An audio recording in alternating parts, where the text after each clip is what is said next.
मग बाण चोरलेल्याकडे वेळ आहे का? त्याच्याकडे वेळ आहे. त्याचं प्रॉब्लेम बिचाराचा असं झालाय की आसमान से गिरे और खजूर में आटली. त्याचं लय बेकार एवढा अवघड जागचं दुःख आहे, सहन बी होईना दाखवता बी येईना.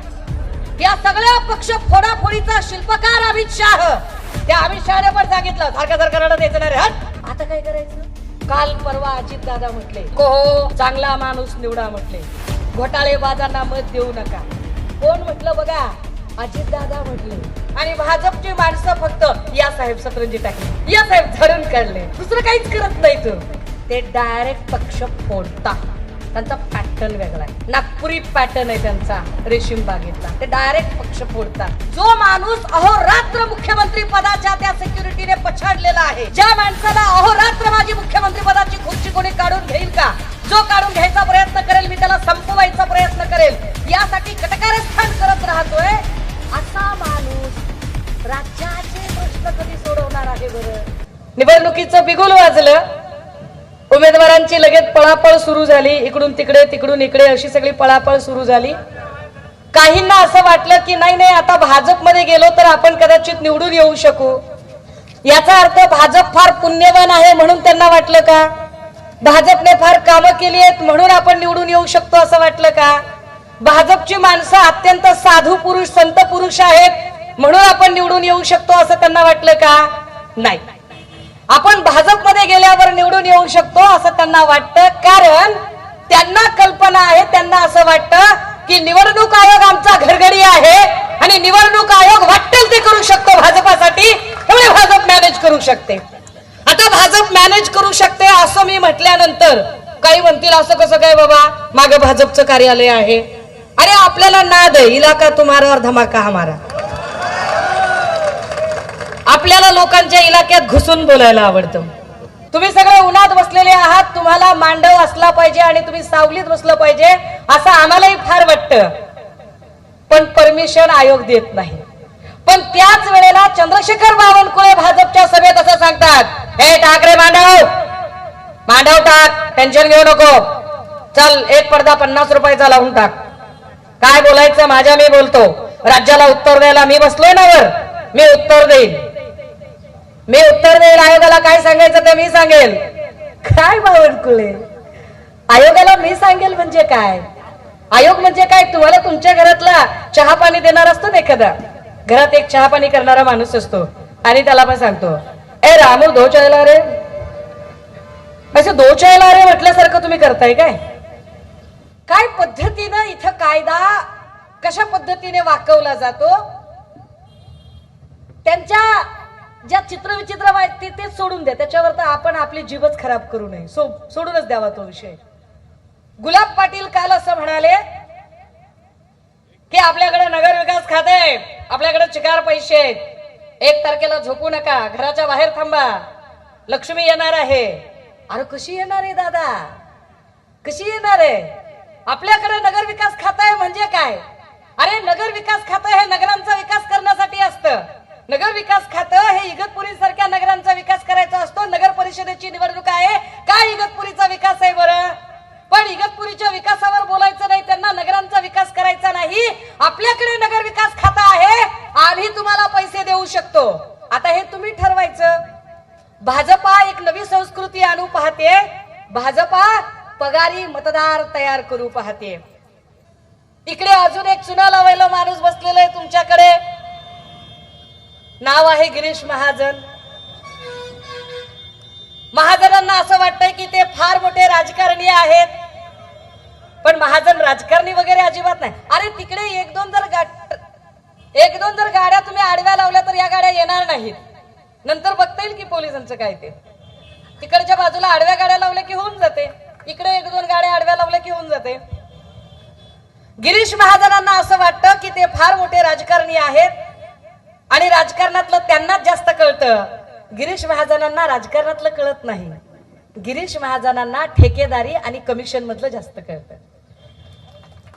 कमिशन एजंट कसे तयार करायचे, कमिशन कसं खायचं, कमिशन कसं मारायचं, प्रत्येक गोष्टीमध्ये कपात कशी करायची, ह्या सगळ्या गोष्टी महाजनांना कळतात. महाजन उत्तम इव्हेंट मॅनेजर आहेत.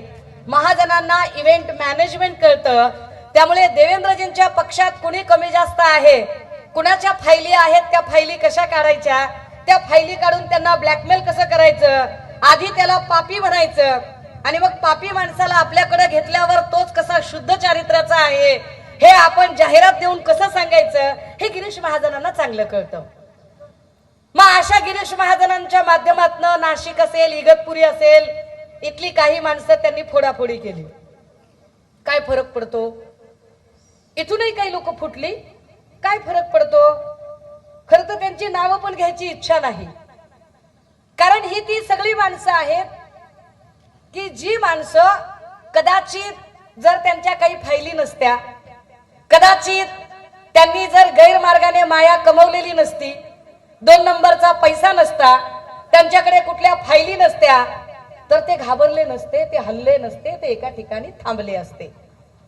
ते ज्या अर्थी हल्ले, ते ज्या अर्थी पळाले, त्या अर्थी त्यांच्या फायली होत्या. आता या सगळ्या फायली आधी दिसतात आणि प्रवेश केल्यावर दिसत नाहीत, म्हणजे लोकांना लुटायलाच बसलेली सगळी माणसं ही. बरं, अशा सगळ्या माणसांना घेऊन मूळ भाजपाईंना तिकीट मिळतं का? म्हणजे मी सहज म्हटलं की भाजपमध्ये आता ज्या नगराध्यक्ष पदाच्या ज्या कोणी उमेदवार असतील, या उमेदवार मूळ भाजपाई आहेत का? ते म्हटले नाही नाही, या मूळ भाजपाई नाहीयेत, या इकडच्याच पक्षातल्या होत्या. मग मूळ भाजपाईनी काय आयुष्यभर सतरंजाच उचलायच्या काय? म्हणजे भाजपच्या लोकांना इरस नावाची गोष्ट नाही का? आमच्या मराठवाड्याच्या भाषेत याला इरस म्हणतात, चाड म्हणतात. हे इरस चाड स्वाभिमान नाही का? की अरे तुमच्या डोळ्या देखत माणूस काँग्रेसमधून येतो, शिवसेनेतून येतो, माणूस राष्ट्रवादीतून येतो आणि इथं उमेदवारी हातात घेतो आणि भाजपची माणसं फक्त या साहेब सतरंजी टाकली, या साहेब झाडून काढले, दुसरं काहीच करत नाही. तो हे असे सतरंजी टाके लोक तयार करायचे. असं का? असं का? कारण भाजपकडे नेतृत्व करण्याची क्षमता असणारी माणसं नाही. भाजपला लोकांची पोरं मांडीवर घेण्यात आणि तीच खेळवण्यात जास्त रस आहे. दुसऱ्यांची पोरं मांडीवर घ्यायची आणि ती खेळवायची. मुळात भाजपने नेते कधी घडवले? देवेंद्र फडणवीसांचा पॅटर्न फार वेगळा आहे वगैरे म्हणतायत. बरोबर आहे, फडणवीसांचा पॅटर्न वेगळाच आहे, कारण फडणवीस नेते घडवत नाही, फडणवीस पक्ष वाढवत नाही. बघा हा, देवेंद्र फडणवीसांचा पॅटर्न अतिशय वेगळा आहे. ते नेते घडवत नाहीत, ते पक्ष वाढवत नाहीत, ते डायरेक्ट पक्ष फोडतात. त्यांचा पॅटर्न वेगळा आहे, नागपुरी पॅटर्न आहे त्यांचा, रेशीम बागेतला. ते डायरेक्ट पक्ष फोडतात. आणि असा पक्ष फोडणारा माणूस जो नेते घडवू शकत नाही, जो आपल्याच पक्षातल्या नेत्यांना संपवायची कामं करतो, मग कधी मुरलीधर मोहोळला संपवलं जातं, कधी पंकजा मुंडेला, कधी विनोद तावडेला, कधी सुधीर मुनगंटीवारांना, तर कधी चंद्रशेखर बावनकुळेला. त्यातली त्यात चंद्रशेखर बावनकुळे आता माफीचा साक्षीदार झालेत. ह्या सगळ्यांमध्ये देवेंद्र फडणवीस इथल्या लोकांच्या प्रश्नांचा विचार कधी करणार? जो माणूस अहोरात्र मुख्यमंत्री पदाच्या त्या सिक्युरिटीने पछाडलेला आहे, ज्या माणसाला अहोरात्र माझी मुख्यमंत्री पदाची खुर्ची कोणी काढून घेईल का, जो काढून घ्यायचा प्रयत्न करेल मी त्याला संपवायचा प्रयत्न करेल, यासाठी कटकारस्थान करत राहतोय, असा माणूस राज्याचे प्रश्न कधी सोडवणार आहे बरं? असा माणूस राज्यातले महत्वाचे प्रश्न तर सोडच, कारण राज्यातला महत्वाचा प्रश्न काय आहे? आज घडीला राज्यातला महत्वाचा प्रश्न आहे गुन्हेगारीचा, कायद्याचा बालेकिल्ला नाशिक जिल्हा. नाशिक जिल्हा खरंच नाशिक जिल्ह्यामधले मटके जुगार बंद झालेत का? हातवटी बंद झाली का? उगा आपलं काहीतरी सोशल मीडियाला रील फिरवल्या म्हणजे होतंय होय? इगतपुरीमध्ये किती जुगार मटक्याचे अड्डे असतील बरं, आणि किती हातभट्टे असतील, किती बार असतील, काय पोलीस करतात आणि काय कायद्याचा बालेकिल्ला आहे इथं? ड्रग्सच्या विषयावर 3 वर्ष झालं मी लढतीये, आणि भाजपने काय केलं? ड्रग्स प्रकरणात आरोपी असणारा धाराशिवचा माणूस, त्याला भाजपने प्रवेश दिला. भाजप हिंदुत्वाच्या मोठ्या गप्पा मारतीये. खरंच हिंदुत्व कळतंय यांना? हिंदुत्व हा भाजपसाठी मार्केटिंगचा आणि अजेंडाचा विषय आहे. फक्त आणि फक्त मार्केटिंग अजेंडा करते. हिंदुत्व हा त्यांच्यासाठी श्रद्धेचा विषय नाही. तो जर विषय असता तर पालघर साधू हत्याकांडातला आरोपी काशीनाथ चौधरीला भाजपने प्रवेश दिला नसता. भाजप काशीनाथ चौधरीला प्रवेश देऊ शकते, याचा अर्थ भाजप काहीही करू शकते, भाजपला हिंदुत्वाशी काही घेणं देणं नाही. मग ड्रग्जचा प्रश्न राज्यातला आहे, त्या प्रश्नावर भाजपची भूमिका की भाजप ड्रग्जच्या आरोपींनाच प्रवेश देते? कारण ह्या सगळ्यांकडे लक्ष द्यायला वेळ कुठे आहे त्यांना? मग बाण चोरलेल्याकडे वेळ आहे का? त्याच्याकडे वेळ आहे? त्याचं प्रॉब्लेम बिचाराचा असं झालाय की आसमान से गिरे और खजूर में अटके. त्याचं लय बेकार, एवढा अवघड जागचं दुखणं आहे, सहन बी होईना दाखवता बी येईना. त्याचा प्रॉब्लेम असा झाला की गेलं तर खरं, पण आता तिथं कोण ऐकूनच घेईना. या सगळ्या पक्ष फोडाफोडीचा शिल्पकार अमित शाह, त्या अमित शहाने पण सांगितलं सारखं सारखं रडत यायचं नाही रे. आता काय करायचं? बघा, राज्य कुणाच्या भरोशावर आहे? हे राज्य कुणाच्या भरोशावर आहे? ही जनता कुणाच्या भरोशावर आहे?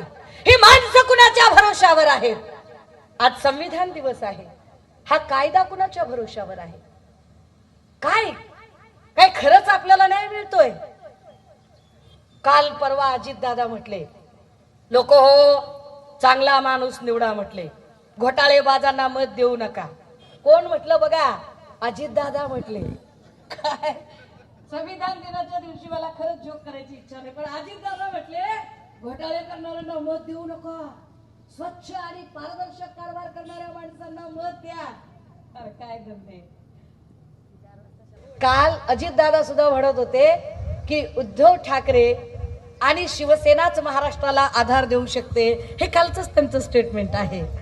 आता अजित दादा हे मान्य करतात राव, विरोधक म्हणतायत ती शिवसेना कुणाची, तर म्हणे उद्धव साहेबांची. मुंबईला कोणी सगळ्यात जास्त जपलं सांभाळलं, तर म्हणे उद्धव साहेबांनी. मग प्रॉब्लेम काय आहे? प्रॉब्लेम इतकाच आहे की ऐन निवडणुकीच्या काळात भाजपाने जी पगारी मतदार तयार करण्याची एक अत्यंत गलिच्छ पद्धत सुरू केली, ती पद्धत जरा बंद करावी लागेल. आज संविधान दिनाच्या दिवशी समजून घ्यावं लागेल की मत ही दानात द्यायची गोष्ट नाही. मतदान असा शब्द कुठेच संविधानात नाही. संविधानात मताधिकार शब्द आहे. कारण दान असं असतं की उजव्या हाताने केलेलं दान डाव्या हाताला सुद्धा कळू नये, मेंदूला तर नाहीच नाही. पण मत अशी दानात द्यायची गोष्ट नाही. मत हा सजगपणे बजावायचा अधिकार आहे. तो विचार करून अधिकार बजावायचा आहे की काय हा माणूस आमच्या कामाला पडू शकतो का? समजा आमच्याकडे एखादा माणूस 30-35 वर्ष राहिला, इथं सगळं भोगलं, खाल्लं, मिळवलं, सगळं कमवलं, सगळं गोळा केलं, आणि एखाद दिवशी डबोलं उघडं पडायला लागलं म्हटलं की तो तिकडे जातो. मग असा 30-35 वर्ष राहिलेला, तुम्हाला जर कुणाला असं वाटत असेल ना की ताई नाव का घेत नाही, तर अशा किटल्या जर खूप अशा गर्मीनं तडतडायला लागल्या, तर अशा सगळ्या कार्यकर्ते खबरे सगळे या सगळ्यांची यापैकी एकाचीही मी अजिबात माफी मागणार नाही.